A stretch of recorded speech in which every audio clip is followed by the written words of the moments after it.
to see if we really want to subsidize the losers' mortgages, or would we like to at least buy cars and buy houses in foreclosure and give them to people that might have a chance to actually prosper down the road and reward people that could carry the water instead of drink the water? Hey, Rick, that's a novel idea. Hey, Rick, they're like putty in your hands. Did you hear? No, they're not, Joe. They're not like putty in our hands. This is America. How many of you people want to pay for your neighbor's mortgage that has an extra bathroom and can't pay their bills? Raise their hand.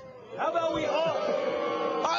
President Obama, are you listening? We're thinking of having a Chicago Tea Party in July. All you capitalists that want to show up to Lake Michigan, I'm going to start organizing. What are you dumping in? What are you dumping in this time?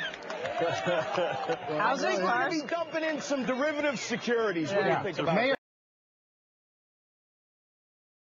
We are gathered here today on tax day because we are not scared that the government is taking more and more away, but because we are educated and energized to fight this encroachment on our civil liberties. No government on earth can stop us from demanding liberty. Can you see by the dawn's early light what so proudly we hailed at the twilight's last gleaming, whose broad stripes and bright stars through the perilous fight o'er the ramparts we watched were so gallantly streaming, and the rocket's red glare, the bombs bursting in air, gave proof through the night that our flag was still there. Oh, say does that star-spangled banner yet wave o'er the land of the free and the home of the brave? Hi, I'm Congresswoman Michelle Bachmann. I wish I could be with you today. I'm with you in spirit. We absolutely agree.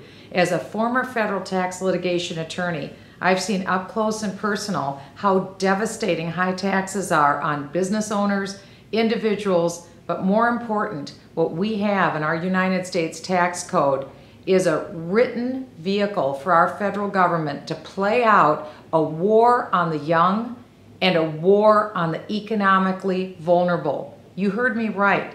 This is our federal government now literally putting policies into place, whether it's through the disastrous unconstitutional Obamacare bill or the disastrous Dodd-Frank bill that is killing the ability for young people like yourselves and for people who want to grow this economy to be able to bring themselves up in this economy.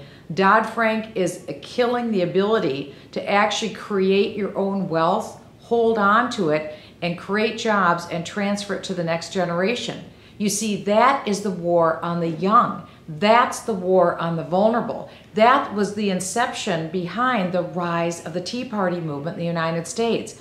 I said this many times. The Tea Party movement is nothing more than this. It's the fact that we believe that we're taxed enough already. We are. According to some economists, they've written that actually in our country, we pay more in taxes than serfs in the Middle Ages. Imagine that for a certain level of Americans. Also, we believe in the Tea Party movement that we shouldn't be paying more, we shouldn't be spending more as a government than what the government is taking in. When the government is spending nearly double of what we're taking in, that means that all of us are disadvantaged and hurt. And who more than anyone? It's the young. That is the government's war against the young and the war on the vulnerable. Because somebody has to pay these bills. This isn't monopoly money, it's real money. And someone has to pay for it. And that's why the Federal Reserve is causing terrible calamity, not only in the future, but also for today. That's also a part of the war on the young.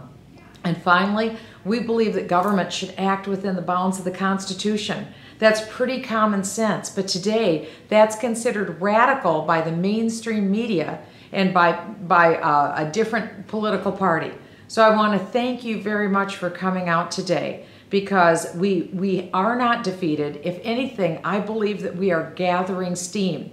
I want you to know, in the last week, I have talked to more 30-year-olds who are writing their first tax checks to the government, and this is what they're telling me. They are shocked. They were conservatives before, but now they're evangelists for the conservative cause, because they see that it is a war on the young. And they see that those who are being hurt more than anyone are those who aspire to move up the economic ladder. And they're being held down on that ladder by an over-preening government that thinks that it should be getting rich at our expense. I thank you for what you're doing, because you're the backbone. You're the impetus. You are the flame that's helping to keep this alive. We can't allow the government to hurt the underdog, which is the young and which is the poor. And that's why we have to stand together, because after all, in some sense, we are our brother's keeper. And if we truly love each other, won't we stand up for the rights of the young? Won't we stand up for the rights of the poor? Government isn't doing it. It's now up to us. So I thank you. I'm with you heart to heart, and I thank you for what you're doing. God bless you all. Excited are you guys to be here today? I'm excited. I'm excited because you and I share the same philosophy. If government taxes it and spends it, we the people, we get to see it. And it's been our philosophy. It's to put every dime online in real time. It's to open the books on all government spending. And what is the great debate in Washington, D.C. right now, in our nation's capital? It's where to cut spending. But let me ask you a question. How can you cut something that you cannot see? For far too long, you and I, we've been bending blindly in the darkness. So I'm proud to announce our public policy campaign to put 10 million eyes on the federal government's checkbook. And for the first time ever, we've given you the tools to be able to see the spending. If we can see it, we can prove our spending cuts.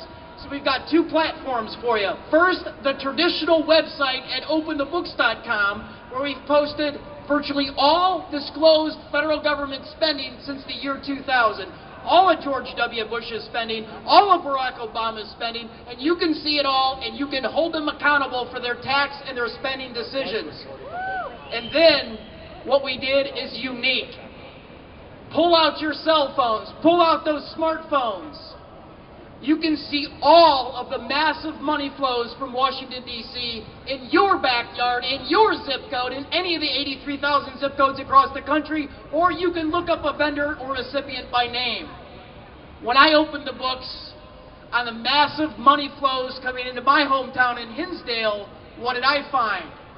I found that I could get up in the morning and call my local plumber, get my hair cut at the local barber, get my car washed locally, take my daughter to the Italian restaurant, get my clothes, pick them up at the dry cleaner, take my daughter to the private zoo, take her to dance at the community center, and all of those entities in Hinsdale got at least $800,000 out of Washington, D.C. over the course of the past 12 years. You and I, we have no idea where our tax dollars are being spent. And it's happening everywhere. Right here in Chicago, we lead the nation in a rate of violent crime, yet $1.1 million went to the Lyric Opera. And it's happening in Kankakee, where the schools of cosmetology are charging $20,000 of tuition and fees, and the Kankakee Daily Journal said that $8.2 million worth of federal grants and student loans went into that school.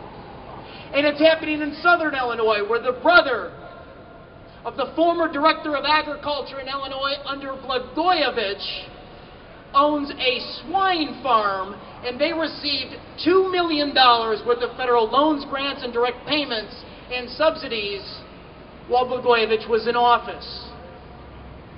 This is not our legacy. Our legacy as Americans is not higher taxing, higher spending, and higher regulation.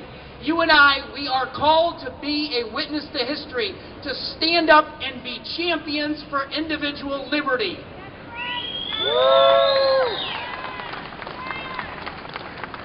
There's a great former United States Senator, and his name was Everett Dirksen, and he said, "When I feel the heat, I see the light." It is our responsibility not only to be the witness to history, but to bring the heat so they see the light. Thank you. Thank you very much for standing with us. Download. It's a free download in the App Store and the Google Play Store. It's Open the Books. Thank you, and God bless you. Your liberty, your pursuit of happiness. I mean, that means something, folks. It's not just a tweet. It's not just a bumper sticker saying. That means something. The right to life. Your life belongs to you. It doesn't belong to one other man. It doesn't belong to a million other men. The right to liberty. That is the right to action, to make choices, to pursue them, to earn money, to keep money. It is tax day after all. To keep your property. And of course, the right to happiness. I mean, that means the right to live for yourself and to value the things that you choose to value, what you wish to pursue. That is Americanism. And that is very much unique to America, but these days it's no longer even mentioned, let alone defended. For example, you might remember the fact that the United States is the only major country without a socialized healthcare program. I mean, that was one of the main factors that contributed to the passage of Obamacare. And how many times have you all heard that we need to keep pouring billions of dollars of taxpayer money down with these ridiculous cockamamie green energy programs? Why? Well, China's doing it. We've heard that before. And that Republicans, who are the supposed defenders of liberty, of individual rights, the fact that Republicans continue to advocate against marriage equality, against women's abortion rights, against freedom of science, in my opinion, is just as depraved. I was at the first Tea Party 5 years ago, and I think what makes all of our work so important is that these days both parties are ready and willing to sacrifice the individual for the greater good. I mean, just consider today's topics, regulation and taxes. In a free nation, government does not regulate citizens' lives. It doesn't tell you what type of health insurance you have to buy. It doesn't tell you what type of light bulb you have to put in your home. It doesn't tell you what size soda you have to buy. You're free to make those decisions on your own. And of course, the only thing that regulations grow are more regulations. You know, every day for the last 20 years, there's been 11 new federal laws passed, federal regulations passed to limit your freedom. There's been 67,000 new regulations passed in the last 20 years. That's 11 every day for the last 20 years. What's needed is not more regulations, better regulations. It's more freedom. And in Springfield and in Washington, D.C., that's what they need to begin to understand. And then, of course, there are taxes. Now, I don't know. I haven't checked today. Has Warren Buffett or Will Smith or Stephen King tweeted about how much extra in taxes they're paying today? I mean, they haven't? Well, that's so surprising because they've all advocated for more taxes, for higher taxes. And they're sick to do so because taxes are force. Taxes are not, as the president likes to say, you know, just asking for a little bit more. It's not just, hey man, can you help me out? It's force. It's government taking it. It's government coming to your house with a gun and demanding it.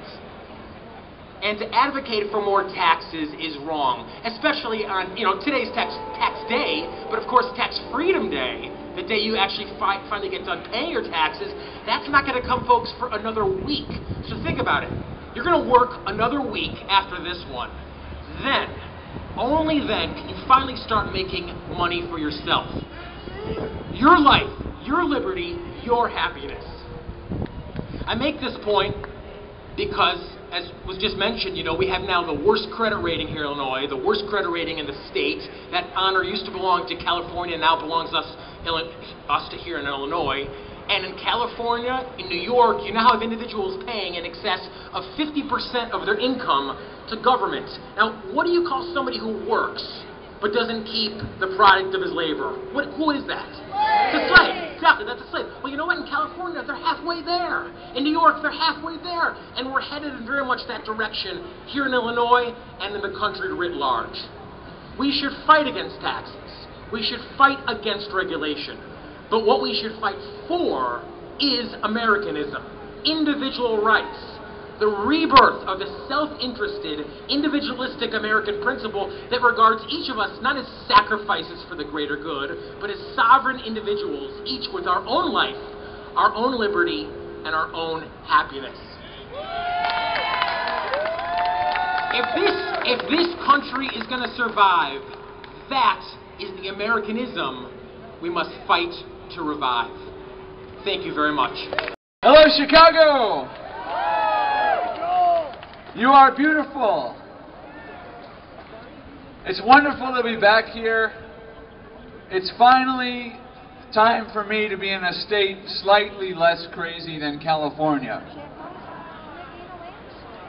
I want to first thank all the veterans here today, everybody who served this country.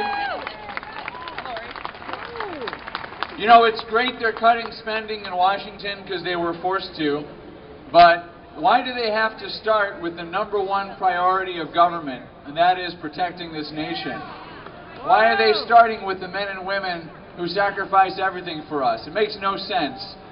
And Chicago has always been good at honoring its veterans. Our Bears play at Soldier Field, and we really are proud of that, and I really got to tell you, the military is scared. My wife serves in the Navy Reserve, and they're talking about the cuts that are coming because they know those cuts are falling extra heavy on them because we're wasting money on all kinds of stuff that we don't need, and we're ignoring the stuff we absolutely must do. So I'd like to thank everybody who's sacrificing. It's about time some of our politicians sacrificed as well.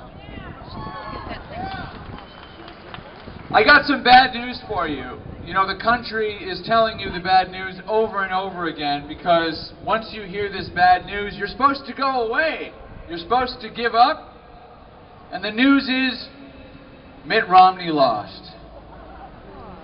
You can all go home now. Well, I've got some bad news for President Obama and the Democrats in Washington. You are still here. We are still here. And we are still fighting. And let me tell you something that's important. We're here and it's not an election year. We don't have people shaking hands and looking for votes. We have people here today because we believe. Everybody here believes in our Constitution. Everybody here believes in our country. And it's amazing to see all the old friends and new friends here who've come out to support liberty. And you know what? Liberty is cool. The Second Amendment is cool again. Let's hear it for the Second Amendment. Yeah! Do you know what the Third Amendment is? I think it says read number 2. Liberty is cool. Standing up to government is cool. Why? Because government has been coming down on top of us. And more Americans are starting to realize just how costly that big government is. Not just here in Illinois, but everywhere. You know, in Maryland, they decided to tax the rain. Did you hear about that? You know, at Breitbart, we try to keep up with news like that because they won't report it. You know, they want to regulate everything except a clinic in Delaware that's killing hundreds of people. They want to regulate everything and tax everything. They'll tax the rain, but they won't protect the innocent. They won't protect the country. That's why you're here. That's why the American flags are here. That's why the Gadsden flags are here. Don't tread on me, the original flag of the U.S. military. That's why you're here, and it's wonderful to be among you. And as angry as we are, and as upset as we are, you should know that you and I and we are winning. They are afraid of us. There's nothing they fear more than the Tea Party. Why do you think they're always coming after the Tea Party? You know, it's not just the Democrats who are afraid of us, it's the Republicans. And for good reason. Because the only reason that they are standing up at all is because of you. By reminding them that you are here, you're reminding them they can't raise taxes. They can't decide to change the Constitution by voting on some bill that a couple of senators hacked together about gun control or whatever. They've got to listen to you because you're going to make them feel the pain if they don't. Because you've had enough pain already, am I right? Yeah! Well, listen, there's a lot to be angry about, but a lot to look forward to. I do believe that this country is going to turn around because of each and every person here. You know, we don't have a lot of leaders in Washington these days. We really don't. The leadership in this country is missing in the White House, and it's missing in Congress. And frankly, it's missing in the Supreme Court, where justices who could have stood up to Obamacare decided they'd rewrite what Congress passed over our objections. But you know what? You are here and you are going to provide that leadership. We are going to provide that leadership. So I want to sing an old number that I've come to sing at these occasions, which hopefully you'll like. Hopefully I'll remember all the words. But, you know, I wrote this because I've been to a lot of Tea Party rallies and there was so much anger and frustration. I thought, let's try to have a little fun with it. Put on an old 60s style folk music tune for everyone to enjoy. So if you remember the words, sing along. And if you don't remember... I actually am a little uncomfortable because, as you guys know, I can talk about the Tea Party endlessly for hours. However, I've been asked to bring a very important message to you today, and that is about Common Core.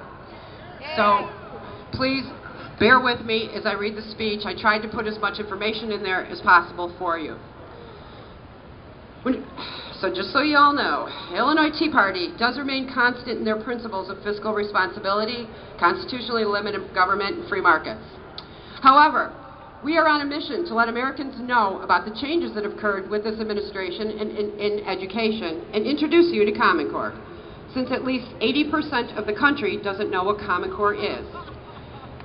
Just so everyone is aware, Common Core is to education what Obamacare is to health care. It is the federal control of all public education, K through 12, and it must be stopped. Yes. Top-down, corporate-controlled, one-size-fits-all education reform has been snuck in the back door of our state through the Race to the Top grant, which included Common Core state standards.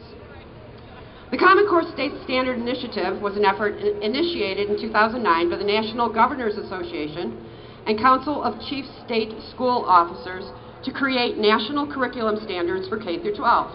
Subsequently, the U.S. Department of Education incentivized the adoption of Common Core standards through the Race to the Top program. To date, all but 5 states have adopted Common Core.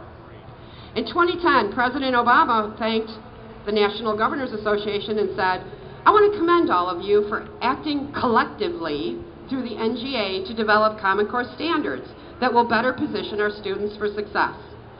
Recently, you may have heard MSNBC reporter Melissa Harris Perry tell us that we haven't had a very good collective notion of these are our children. So part of it is we have to break through our kind of private idea that kids belong to their parents or kids belong to their families and recognize that kids belong to whole communities. No, Miss Perry, these are our children, and we will determine what they will be learning in our schools. The Common Core curriculum allows for the teaching of a worldview which places the United Nations above the American Constitution and our Declaration of Independence. Teachers will abandon reading the classics and instead will be reading executive orders from President Obama in their history class. Now please listen to this paragraph. This is from one of the founders of Common Core. The foundational philosophy of Common Core is to create students ready for social action so they can force a social justice agenda. Common Core is about promoting an agenda of anti-capitalism, sustainability, white guilt, global citizenship, self-esteem, effective math, and culture-sensitive spelling and language. This is done in the name of consciousness raising, moral relativity, fairness, diversity, and multiculturalism. Bullshit. Common Core is the dumbing down of our children. That's what Common Core is. Sorry I added that. Hope no one was offended, but your kids will be reading it soon anyway. 45 states have signed on to Common Core. $4.35 billion was spent in Race to the Top grants and securing a No Child Left Behind waiver. And while implementation has already begun, states are actively rejecting it through their state legislators. So we here in Illinois have a few questions. How will Illinois pay for this unfunded mandate? Some reports suggest that Common Core will cost Illinois upwards of $733 million. And this cost will fall on the backs of Illinois' already overtaxed taxpayers. Why do we want DC-based education trade groups dictating the standards of our students? These standards were not written by Illinois teachers or educators, but by private interest groups in Washington, D.C. They're mostly funded by the Bill and Melinda Gates Foundation, with huge companies like Exxon Oil endorsing them. Illinois has lost control of our own educational standards, which is in direct opposition to the 10th Amendment. We want the control of our education brought back to the people in Illinois. This is education without representation. While Illinois signed up to the Race to the Top, not only did we agree to Common Core, but we agreed to create a huge data tracking system that will track your children through educational, behavioral, mental, and personal information on every student. It is a major loss of personal privacy tracking of our children from cradle to grave, and you aren't scared until you see how they will be tracking your children by serial number, their hair color, from the moment they are born. It's truly unbelievable. These standards have never been tested, and they are set to be fully implemented in our schools by the 2014-15 school year. We don't even know if these standards work. Just so everybody knows that our children are being used as lab rats in a nationwide experiment. Hitler! Last night I read a letter from a teacher, and I want to share it with you quickly. Now this is from a teacher. I recently attended a Common Core day of cheerleading for the 6th grade teachers in my district. Money was used to pay for subs so we could all hear for a day why Common Core was so wonderful. We were told that students would no longer be graded on completion of assignments or an average of assignments and test scores over a grading period. Instead, grading will be based on mastery of a subject. How do we define mastery? The district has provided benchmark tests in language arts. We were told that these are not mandatory, but if we don't use them, then they will be mandatory. I find it pretty scary that students will now be graded only on tests that are written by the core. The final assessment was a research paper on modern revolutions. Interesting how now in the 6th grade learning, it can be skewed to a political point of view that may or may not be historically accurate.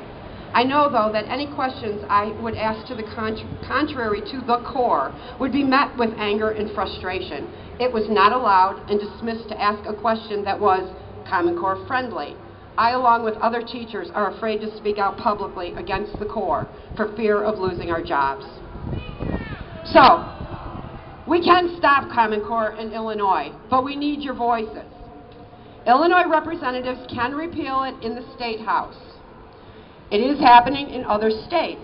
Indiana has been very successful. Georgia's successful. Mike Pence put out a letter yesterday that he's absolutely looking into it and doesn't think that he's all for Common Core.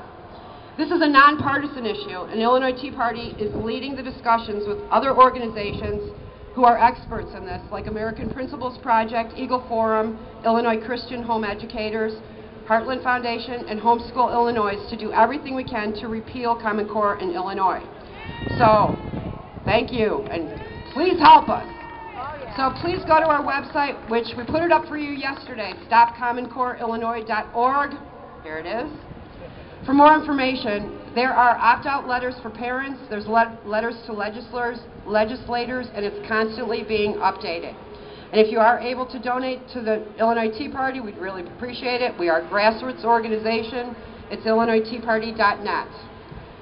Folks, this really is the most important issue in Illinois today, because if Common Core continues through our schools, in 2 generations, America really will be unrecognizable.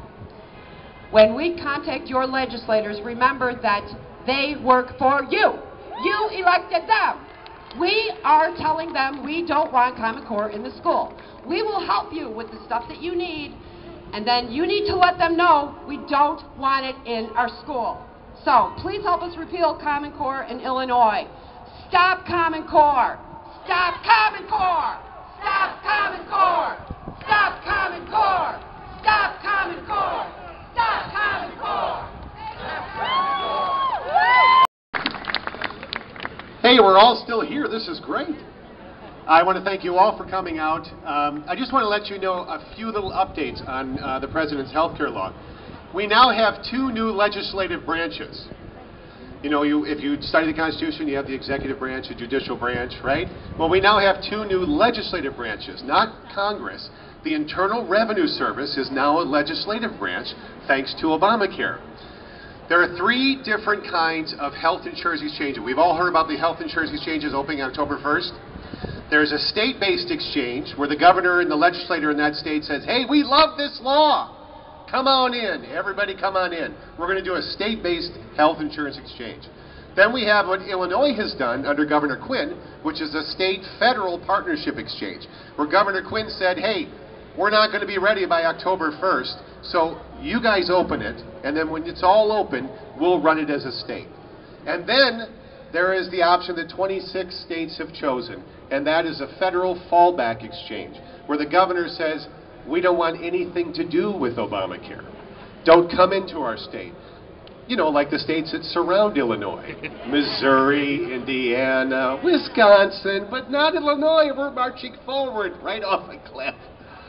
So, of these 3 different exchanges, in Section 1311 of the Obamacare legislation, it states that if you open a state-based exchange, we're going to empower the Internal Revenue Service to come in and be able to artificially lower the cost of health insurance. Anybody know what it'll cost a family in 2014 for health insurance in the exchange? $14,000 a year. $14,000 a year. By 2016, it's going to be up to $20,000 a year for a family. So, what the President has done is under Section 1311 of the Obamacare legislation, he empowers the IRS to come in and artificially lower that health insurance premium. So for a family of 4 making $51,000 a year, which was the average income in 2012 for a family of 4, that premium is going to be reduced by $10,800 a year. Do you know who's paying that? The few, the proud, the 51% of us left paying income taxes in this country. We are going to be lowering the premium artificially.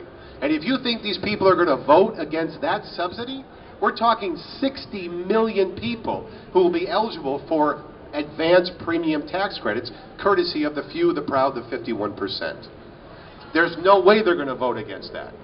So back to Section 1311. It empowers the IRS to provide these advanced premium tax credits. It also empowers the IRS to penalize any employer with 50 or more employees if they don't offer government-approved health insurance. How much? $2,000 per employee for every full-time employee from your 30th on up. Everybody's heard of that, right? Section 1321 is the section in the Obamacare legislation that outlines a state that has decided to push back and open no exchange. If that happens, Section 1321 empowers the U.S. government to come into that state and open an exchange whether you like it or not. So they usurp our 10th Amendment rights. That's the fallback exchange. That's described in Section 1321. In Section 1321, the IRS is given no power to provide any advanced premium tax credits or to penalize any employer in those states for not offering government-approved health insurance. So we've got now 26 states that do not have to comply. So what you're going to have is a huge flight of wagon pullers, taxpayers, moving to the states that don't have to abide, that are pushing back, and you're going to have the blue states like Illinois basically just crumbling upon itself because of the exchanges. So, the Internal Revenue Service last year decided to write new law all by itself. Anyone ever heard of the Internal Revenue Service writing law without Congress? Here's what they did. Because these governors are pushing back, the IRS was empowered by Barack Obama and his administration to simply build a bridge between Section 1311 and 1321 so that every state that is pushed back and says we don't want an exchange, they empower the IRS to not only provide premium tax credits, but to penalize all employers in those states too. Anybody heard of that? So the Internal Revenue Service is writing its own law. So the AG, Attorney General in Oklahoma, decided to sue the Internal Revenue Service for penalizing all of those employers in those 26 states. And according to the Kaiser Institute, which is left-leanings, they believe that's one of the most powerful lawsuits against the Obamacare legislation. So there's that. And then there's Medicaid. We've all heard some governors are going to be expanding Medicaid, some governors are not. In Illinois, they've decided to expand Medicaid blindly. So we're going to take everybody who's making 138% above the federal poverty level and give them free health care under Medicaid. So these are single adults now, 15 million of them without children, who are going to be getting free health care. The problem is they're going on Medicaid. Medicaid is the most dangerous health care system ever devised by man. The largest study of its kind was completed in 2009 by the University of Virginia. And they determined the survival rate of people who have surgery on Medicaid compared to people who have surgery with private health insurance. And the shocking results were that you're 97% more likely to die after surgery on Medicaid than you are with private health insurance. And this is before we put 17 million more people onto Medicaid under the president's health care law. So if we're going to be expanding Medicaid in Illinois, what we need to do is what Governor Daniels did in Indiana when he reformed the Medicaid system and developed a program called Healthy Indiana. And the same thing happened under Governor Rick Scott in Florida. Instead of piling people onto a dangerous, broken Medicaid system where doctors are not paid, right? Instead, provide them private health insurance plans so that they have the same dignity as anybody else does. Just because they're low income doesn't mean that they should be put on a broken, bankrupt system. So you provide for them private health insurance plans. If Illinois would have done that last year, they would have saved $1.1 billion in tax outlays by just piling people onto Medicaid. So that should be our answer as conservatives. We taxpayers provide all of the programs for the poor and the indigent. We do care about the poor. We're just asking that you spend those dollars better. Instead of piling everybody onto Medicaid, purchase private health insurance plans for them. And the same goes for Medicare. Before the election, everybody remembers when Paul Ryan had his plan to save Medicare, right? Well, it wasn't just Paul Ryan's plan. It was also Ron Wyden's plan. Who's Ron Wyden? Ron Wyden is a far-left Democrat from the state of Oregon who heads up an organization called the Gray Panthers. And they believe in a single-payer system. But they knew that that wasn't passable. So he got together with Paul Ryan, and they developed a program to save Medicare. I've been sick for 4 days, sorry. And so here's what it would do. Instead of just extending Medicare, you have to understand that the CMS and the Chief Medicare Actuary stated in 2012, just last year, that Medicare will be paying out more than it's taking in by 2016. When you're paying out more than you're taking in, what is that? You're bankrupt, right? So the president's fix for that with his health care law was to simply cut $716 billion from our nation's Medicare program. And the way he did that was simply cut reimbursement ratios to doctors, hospitals, and home health care clinics. By cutting $716 billion, he extended Medicare to the year 2023. Paul Ryan and Ron Wyden said enough of the cuts. Cutting is not the answer. Introduce private health insurance plans to Medicare. That sounds radical. No, we did that with Part C, Medicare Advantage. That's all private health insurance plans. So what Ryan said was, in 10 years from today, if you qualify for Medicare 10 years from today, you'll have access to fee-for-service Medicare, if it's still there, but you'll also have the option to purchase private health insurance plans as a senior citizen. By doing just that change and letting my industry, the health insurance industry, get access to Medicare, Ryan and Mitt Romney, right before the election, said that they'll be able to restore every penny of the $716 billion that Barack Obama cut from Medicare. But it's not just the $716 billion.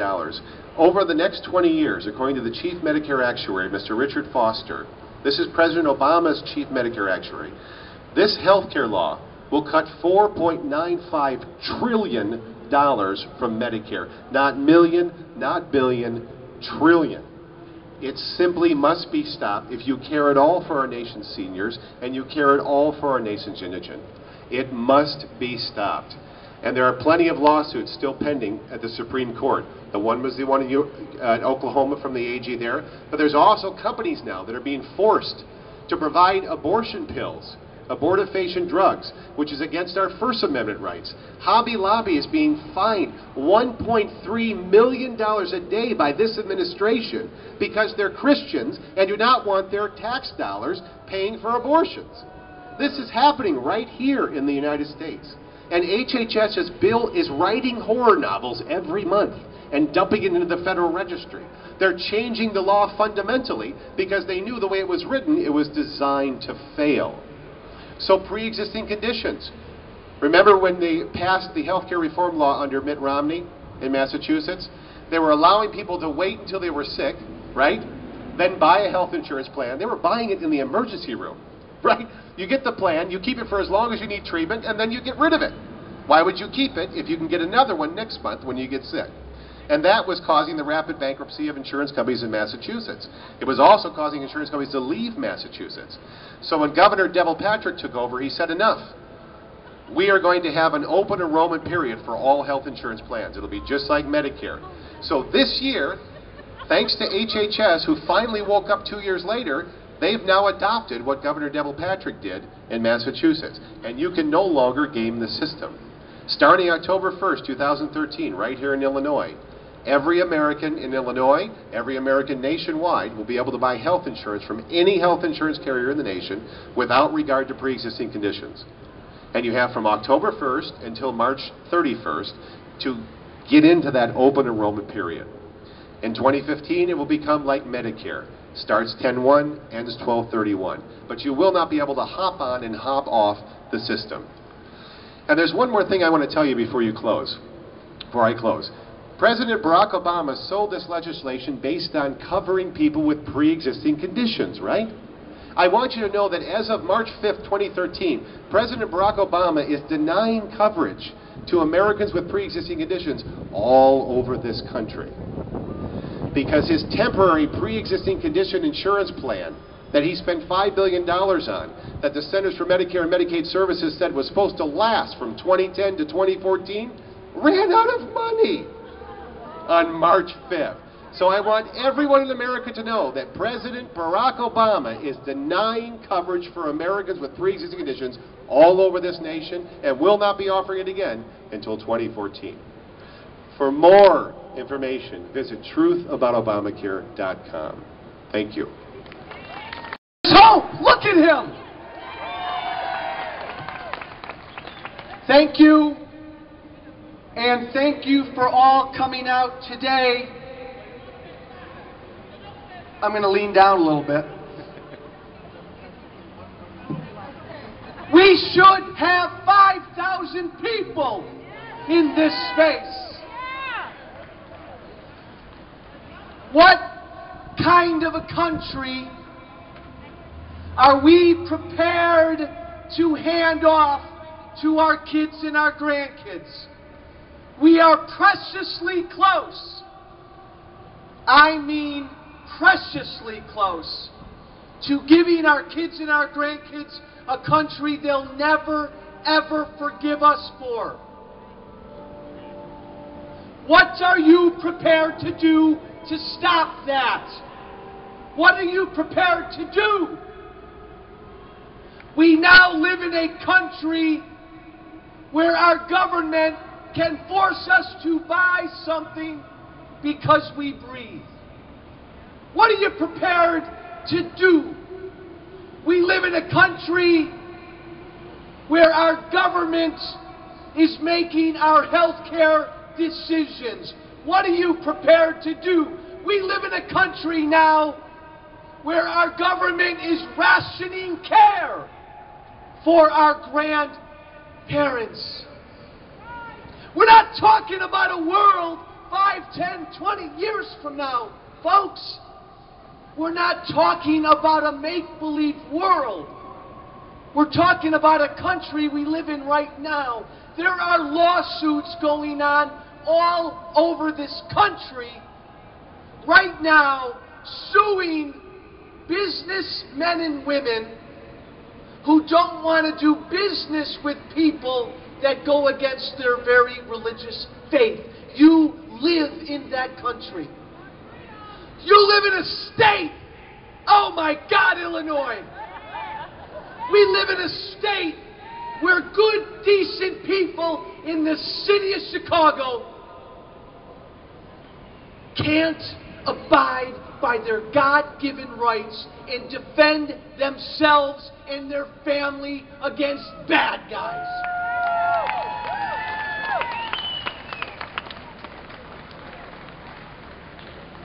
We live in a country where most Americans don't get to keep half of what they make and earn. What are you prepared to do?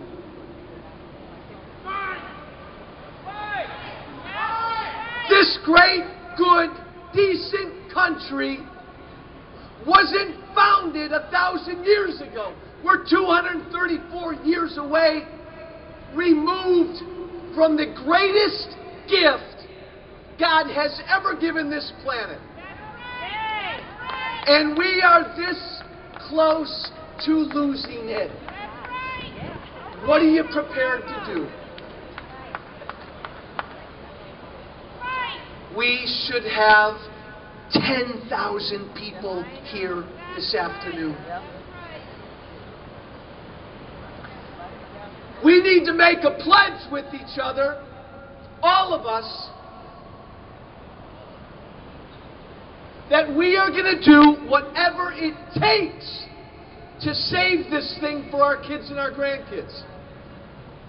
And we have to take that pledge out.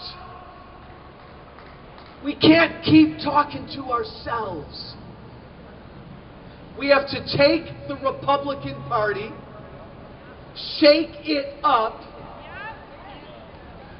and turn it into the party of freedom and limited government. Because right now, this country we love, is going through a fight we haven't gone through since the Civil War. The very essence of what it means to be an American is at risk. And on one side you have Democrats and too many Republicans that want us to be a country of big government dependency. They're there. They believe in it. They worship it. They want it. And we have some Republicans and the Tea Party movement that believes in what this country was founded upon, freedom and limited government. And we who believe in freedom and limited government, we're losing. We're losing this fight right now, and it's not even close. And we don't have much time. What are you prepared to do? We better infiltrate the Republican Party and shake them up. And if the Republican Party, and I'm a Republican, I can say this, if the Republican Party does not stand up for freedom and limited government, something else is coming. Something else is coming. We will not let this thing die. Men and women died to start America. Men and women have died every year to preserve this. If the Republican Party does not get that, something else is coming. We will go after the media with everything we have. ABC, NBC, CBS, CNN, watch out. We're coming. They're not here with us. They believe in big government. That's where they are. And finally, my friends, are you prepared to go to jail to defend your God-given freedoms? Hell yeah! The days of defending yourself and your family with a baseball bat are over. We don't care what Illinois law says. I don't care what Rahm Emanuel says. I have a God-given right to arm myself and protect my business and protect my family, and we will fight for it no matter what the law says.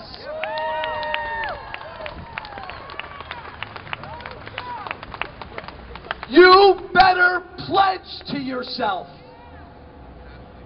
We don't have much time.